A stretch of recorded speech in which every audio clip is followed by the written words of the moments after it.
And welcome to another episode of the Trucking Risk and Insurance Podcast. I've got to do a little explaining here at the beginning of this one.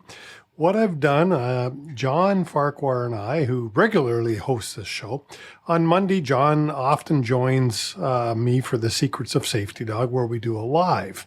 And this week, John was able to make it, and we did what I think was a great live presentation on Facebook on the CVOR channel.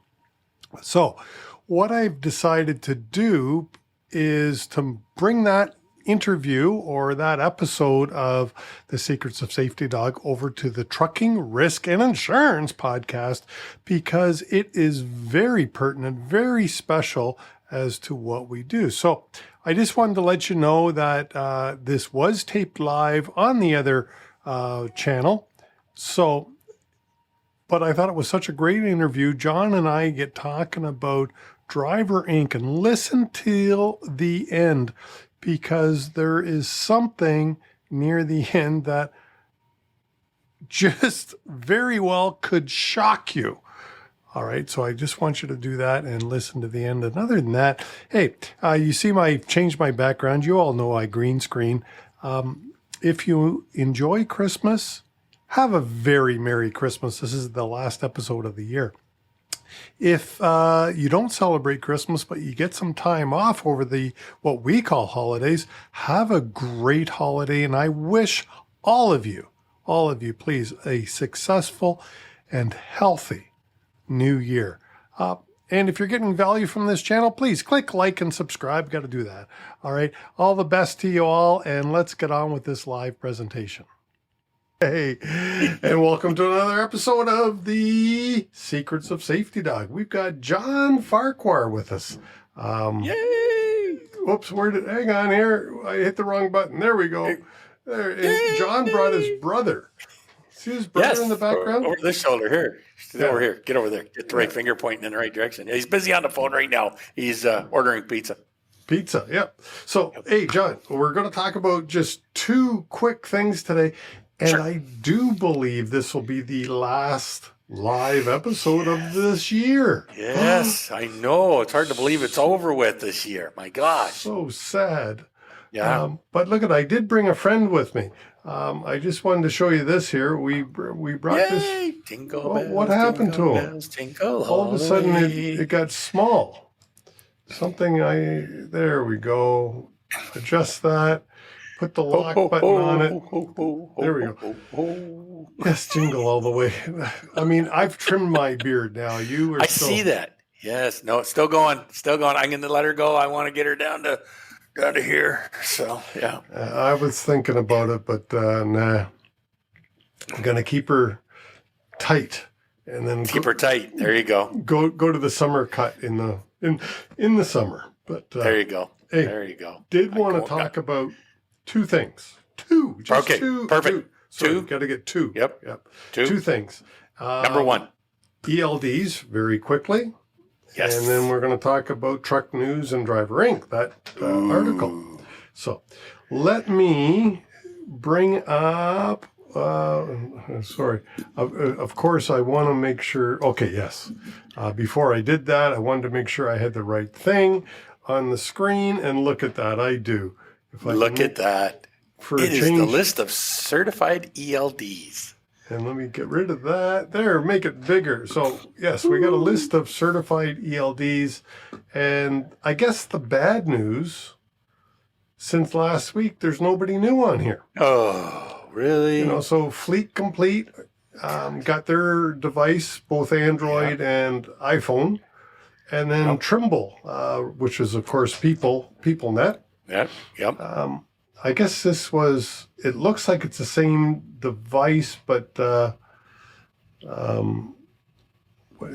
what is it, Android or something?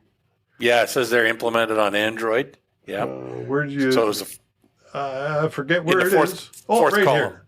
Yep. Right there, yes, implemented on Android. So they got one of their other devices working properly. So unfortunately, still and I suspect, I don't know if we're going to see a change before the end of the year. These things, where's all OrbCom? where's all of people? Omnitrax. Not PeopleNet. Omnitrax. Omnitrax. And Big one.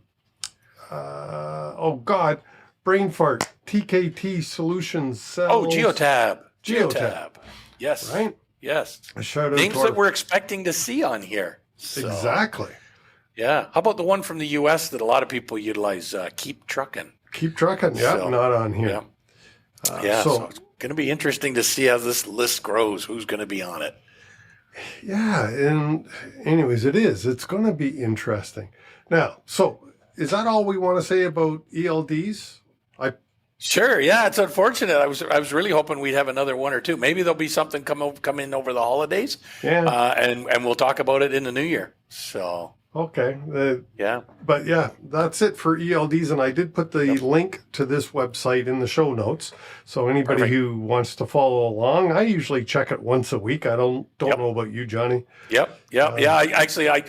It's funny. I usually do it on Fridays, not Mondays. I don't know why. I should do it on Mondays if we're going to chat about it. So it makes sense. Well, and that's the only reason I happen to do it on Mondays. Yeah, it makes perfect sense, actually, be honest with you. So, but just in case anything changes, and nothing's changed. Yep. So the other thing I wanted to bring up, and it's funny that we did a trucking risk and insurance podcast recently. Yes, we did. On this very subject. Now, let me ask you, do you think John G. Smith is following our topics and chose to write about it after he heard us? I'd like to say yes, but unfortunately, no. He was in attendance to the same like webinar that I was, and it was like, darn, that would have been a great coincidence if he was saying that. So maybe we'll just have to get him on this podcast and see what he has to say. So that would be good. But it is funny. You and I did talk about it, and then John G. Wrote about it. And hey, it is a real topic of concern at the moment, I think. Yes. For everybody. Yes. And there was a couple of things in this article that I wasn't aware of. First of all, let me see if I can find it here where here it is. I quote, "It's good to hear we're going to get some enforcement finally," said John Farquhar of Summit Risk Solutions. Hey! Ooh! I got quoted. Uh-oh. Yes, you did, by John G. Smith. So, I agree with you. It is really good that there is some attention on here. And there's here is our Minister of Transportation. Yes. I won't say anything. We'll leave it at that. Yeah. He doesn't look like a trucker. He looks like a movie star. He does. Somebody famous. But I'm not going to go there. No, I'm not going to go there either. He rode a bicycle, I can tell you that. Did he? I didn't know that. Yes, he rode a bicycle and wore a suit all the time. Yeah. And, I'm not really familiar with him, and doesn't even give me his name here. No. And I know his name, but it escapes me at the moment. But this is a really important subject. So, John, there's a couple of points in this thing, though, that so the link to the article is in the show notes. Yep. So, whoops, what did I just do there? I didn't want to do that. There's a little bit of a twist here with what's going on. So I was in attendance to this presentation with the Fleet Safety Council last Thursday, and ESDC was there presenting. It was 25-minute presentation. Who's ESDC, in case somebody doesn't know? That is Employment Social Development Canada, right? Which is an extension of Labor Canada. Okay. And they deal with your payroll taxes, CPP, unemployment or employment insurance, stuff along that line. So it's all to do with workers and payroll programs. So anyway, they presented, and it's been known for a long time that they have been, behind the scenes working on this Driver Inc. problem and dealing with it. So during this presentation, they spoke about, as it listed in the article, 40 fleets that they've been in conversation with, talking about, educating and whatnot. And all 40 of these fleets are Driver Inc. models, and they admit that they want to get rid of it. 40 fleets. I don't know how many customers you have, but over the years, John, I've worked with, I don't know, 150 different trucking companies, I would bet. And I would say that well over 100 of them are Driver Inc. or some portion of Driver Inc. So for the federal government to only know of 40 is shocking. Well, so let me elaborate a little bit. That's 40 motor carriers that volunteered for the conversation. Okay, yes, good. So sorry. Yeah, so they weren't necessarily picked or picked on. It was thrown out there, and I guess these 40 had volunteered to say, hey, yeah, I want to get involved in the conversation, because they were informed there would be no fines, no penalties whatsoever. This was an educational period. So, but ESDC says come January 2022, which is, by my books, less than 2 weeks away, no more education. It will come down to what they call AMPs, which are penalties, fines, okay. Which the government, administrative monetary penalties, they call it.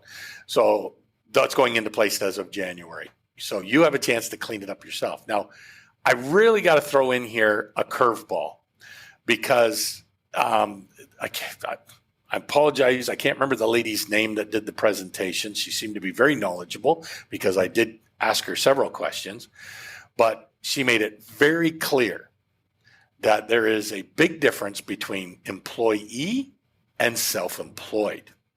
And the curveball, and the curveball here is the word owner-operator. Hold it. Don't go there yet.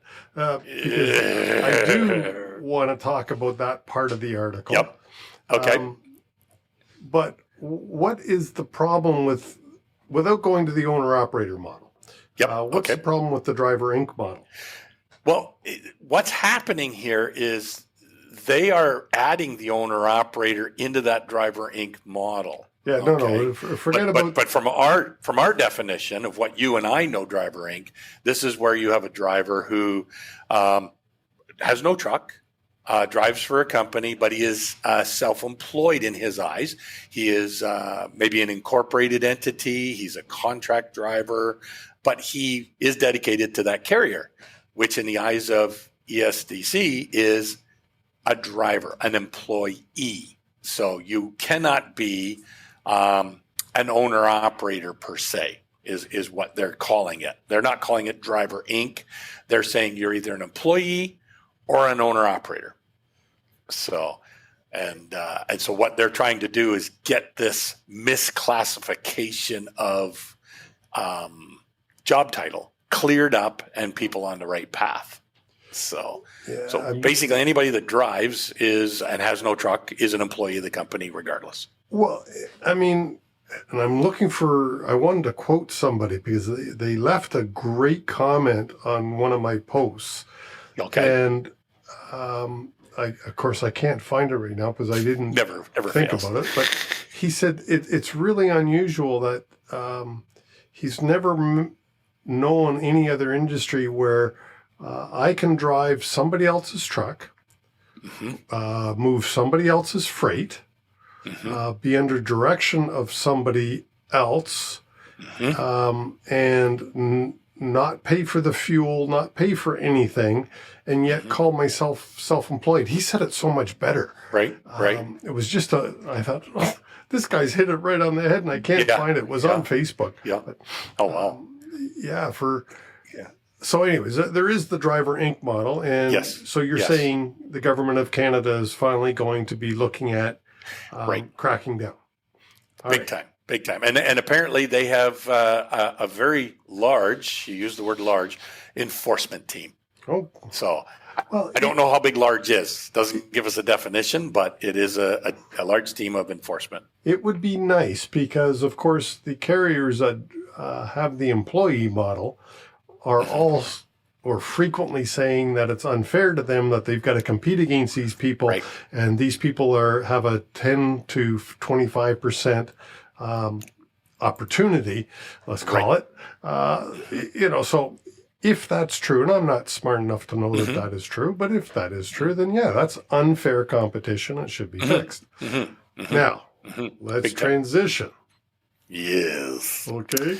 The bug in the ointment, or whatever you want to say. Like, this is the piece that my mind went, what? Yeah, exactly. So an owner-operator, as we know it, and I would hazard a guess the majority of the industry knows it as, an owner-operator is a driver who owns his own truck, maybe his trailer as well, and leases or contracts herself to a motor carrier. So therefore, they wouldn't have their own authority and insurance. They would be contracted to a carrier and work on behalf of that carrier. Now, they would provide all the needs to take care of their own vehicle, whether it be buying the fuel, paying for the payments, maintenance, stuff along that line. But they would be dedicated to that motor carrier in order to get the freight and make money. Well, ESDC says, nay, Jose. It is an owner-operator has to be a fully functioning entity on its own. Therefore, they're saying it's all about the tools, and the tools are more than just the truck. And they're saying you need to have your own operating authority. You need to have your own insurance. You need to pay for everything separately. You need to be able to work for multiple clients, do what you want, when you want, say yay, say nay, and you are not bound by an agreement or an exclusive agreement with one motor carrier. So in essence, you become a motor carrier. Exactly. Kaboom. Well, so this really causes a problem. Exactly, because first of all, there's several problems that come to mind. But the first one is if they stick to that, and I'm saying if the federal government sticks to that definition, because I'm sure CTA and the OTA are very concerned about it. What do you think? I'd love to hear what they've got to say about this. I mean, I'm not a member of either organization, but I would gotta believe that they are very concerned about that enforcement. Right. What's going to happen? Like, can you imagine? Well, first of all, everybody out there who needs CVOR, go to CVOR.ca and get help there. Yep. Exactly. Chris can help you out get that hooked up. Well, I can't help them out because I can help them get a CVOR. But there's a missing piece here. There's this thing called insurance. How easy, in your opinion, is it to get trucking insurance for a new company at the moment?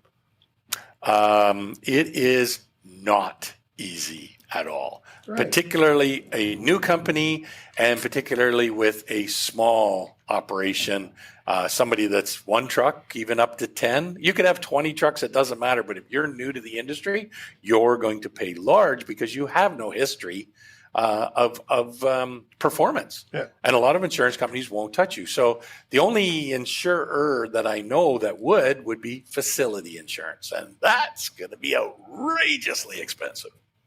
I don't even know how it would be sustainable. 5 times the going rate of insurance. Now, I know because my background, and you might be able to speak about your former employer, but my former employer, I still know people there.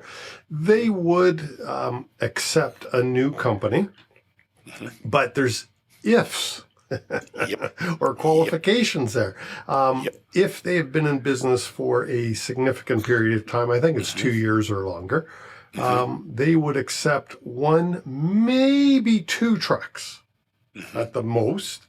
And keep that owner-operator capped for 2 years at that level. So I think you've got to be in business, I think it's 3 years while I'm thinking about it. Right. And they're going to keep you capped at 2 trucks. And it's going to be regular market insurance, but it's going to be on the high side of regular market. Very much so. The previous employer I worked with, we just didn't even touch anybody under 10 trucks. Usually under 15, weren't even interested. So, I know there are other big insurers out there that won't touch trucks under 10. When you say your previous employer, are you talking about the one that was before it got sold, or are you talking about your last employer? Well, I guess my last employer, which would be the one that got sold. So, Okay. Yeah, because I have a new employer, right? So Summit Risk Solutions is my new employer. Well, I understand that, but no, Yeah. I was, So, you used to work for that company that was out in Cambridge, I think. Weren't they located there? are you thinking the big Z? No, I'm thinking after that, you went and worked for that Cowan-owned company. No, well, that's the guarantee. Yeah, Yeah. that was owned by Cowan. Yeah, the Cowan family owned that. Yeah, so, but yeah, even when I worked at Zurich, they had a program division where they did look at small 1-2 owner operators and whatnot, but it wasn't a big program. So, but it becomes a challenge. You will pay big money to do that. So it'll be very interesting to see how this is going to play out. So, because this is going to cause a lot of havoc. So now, with that said, this doesn't mean that you cannot operate this way. You can. You, as an owner operator in the existing model that is today, ESDC will allow it. It's not a problem. You can still do it, but you will not be classified as an owner operator. You will not be classified as self-employed. You will be classified as an employee. So that means there will be payroll deductions that need to be taken by the carrier. And the trick will be, how do you figure that out when you're paying for the truck, paying for the fuel, probably deductions coming off for insurance plates, blah, blah, blah, blah, blah, all these good things. How do you determine what your wages would be? Because you don't want to tax your gross revenue. That's crazy. So yeah. I'm not quite sure how they're going to figure this all in and what this happens. So. And the other part of it is, of course, as an owner-operator, they have expenses and they get to deduct those expenses as a corporation or as a company. Correct. If they're no longer an owner-operator, if they're no longer self-employed, right? How do you manage these employment expenses is what they would be referred to. Exactly. Yeah. That'll be the challenge. A cluster is in the making. So one last thing I want to throw in here is this large enforcement team. So ESDC previously worked on complaints only. That's the only time that they would come out, see you and whatnot. As of the beginning of 2022 in January, it will not be based on complaints. It will be what they call a proactive move. They know that the industry is full of these entities. It will not be educational. It will be penalty based. And they're basically going to start knocking on doors and say, guess who we are? We're here to look at your books and determine what you're doing. Well, it's pretty easy to find owner-operator fleets. Open up any industry magazine that's advertising. So that would be a bad way. It's not as easy to find the Driver Inc. fleet. So No, they're not really waving a flag going, hey, yeah, that's me. Yeah. No. But I do, this is going to be interesting. Go ahead. Yeah. So there is a way, I forgot about this, the ESDC said that they can pick out the Driver Inc. fleets. So they're working with the Ministry of Transportation, so they have access to CVOR records. So the CVOR records will specify how many trucks you have and how many drivers you have listed on your CVOR. Then they go back to the employment records, which you have to file on an annual basis, which will tell how many employees do you have. And they said a lot of the Driver Inc. model companies only report the office staff as employees, not their drivers. So that'll be the first red flag that they'll utilize and go, oh, okay, well, let's go check these guys out and find out why a discrepancy. John, I know some companies that have self-employed dispatchers, self-employed safety people.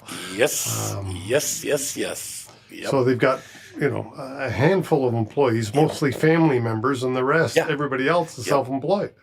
That's right. So this is going to be very interesting. There's no doubt about it. I'm curious to see how this plays out.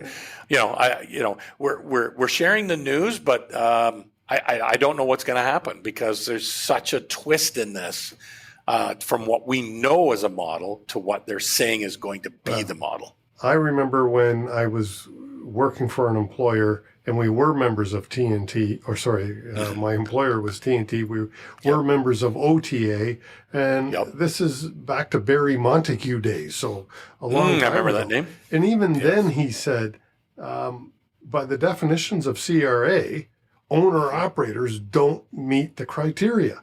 So we've known that this was a problem. However, the Driver Inc. model has since matured or just blown up, I think. Yeah, it has gotten out of hand. Yeah.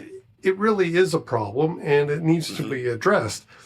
I guess the government is saying, though, that it's too hard. They can't enforce it on one hand when this other category as well doesn't meet our definition. Right. Yeah. So we're going to wipe everybody with the regulation brush and say, we're going to do y'all now. I wonder really do wonder what the OTA is thinking right now, because their OTA, CTA were the ones that went to the government and said, hey, this Driver Inc. model really needs to be fixed. We can't fix it. Yes. But it's created this unlevel playing field. Yep. And now the extra effect, they threw the owner operators in the mix.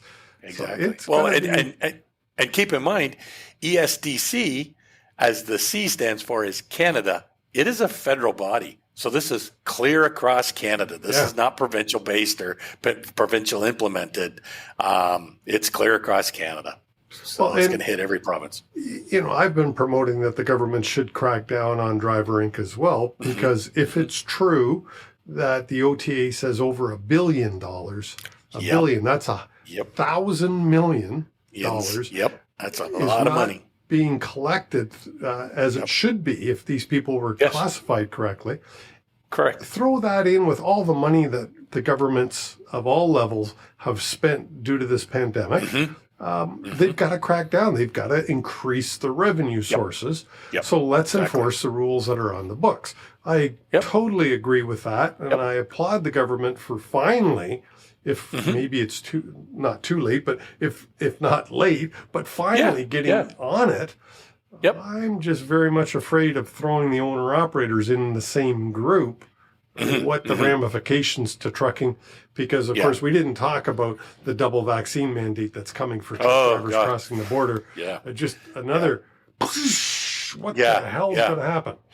Exactly. So because that's just as a quick update, because you brought it up. I just read this morning that the Sixth Circuit Court has agreed with OSHA and Biden. So they're saying any employer over 100 employees must be vaccinated, and that's coming into place in January. So they're now, all the people that are upset with this are now taking it to the, I believe, the U.S. Supreme Court to appeal it. And so we'll see where it goes from there. But of course, that's only going one way. That's entering the States.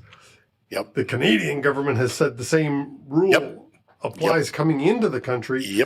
And hey, another question now that we got off topic and got onto this one. They've taken away the rule that if you are only in the States for 72 hours or less, you don't need a negative test. Right. Does this mean a truck driver's got to get tested every time they come to enter Canada? No, they're still exempt under the essential worker mandate. So, yay. But I think rumor has it that they were going to pull that short exemption with the Omicron virus that's going on right now. So they're trying to. I just read this morning, Government of Canada said, "Look at, don't go for non-essential travel. Just stay put. Don't get stuck. You're going to be in trouble." So and leave it to the essential workers to do what they need to do and keep the goods flowing and stuff. So we'll see. I'm just speechless. It's a crazy 2021, a crazy end to 2021, and it's only going to continue in 2022. And it's going to give us some topics to talk about in 22. Yes. I look forward to seeing what happens over the next 2 weeks that we get to natter about. 2 weeks. Holy smokes. This is going to be months. Anyway, Johnny, to your brother, he's still on the phone ordering that pizza Yeah, for delivery? I heard him talking there. He was he was done with the pizza, and now he's calling the bake shop, ordered up some tarts and cookies for after pizza. Well, and this is all for delivery on Boxing Day, right? Because yes, because he's not going to be able to do anything with it while he's flying around. Yeah, get his order in now. So that's good. Hey, buddy, Merry Christmas. And, Merry Christmas to you, Chris. Happy New Year. I probably won't talk to you. It is going to be a crazy Happy New Year. There's no doubt about that. I know our gathering, I think, is 6 people. It might only be 4. Yep. We're 1, 2, 3, 4, 5, 5.5. 5.5. A newborn? 5.5. Yep. He's 8 months. No, 7 months old. So there you go. So So just immediate family. We've been close. We're our own little bubble. Been for like that for a couple of years, and that's it. Yeah. My mom. We were going to do something with my mom, but there's been a number of outbreaks in her region, so we said, "Stay put. Don't come near us." And she goes, "I don't want to come up. We'll leave it alone and go from there." Yeah. So, cool. Anyways, all the best, John, and let's hope. Awesome. You too. 22. It's flipping awesome. Let's hope. Okay. All right. And that's Take care, brother. That's it for this week on The Secrets of Safety Dog. Thanks. A little longer. Holy smokes, 31 minutes. All right. Yeah. Thank you.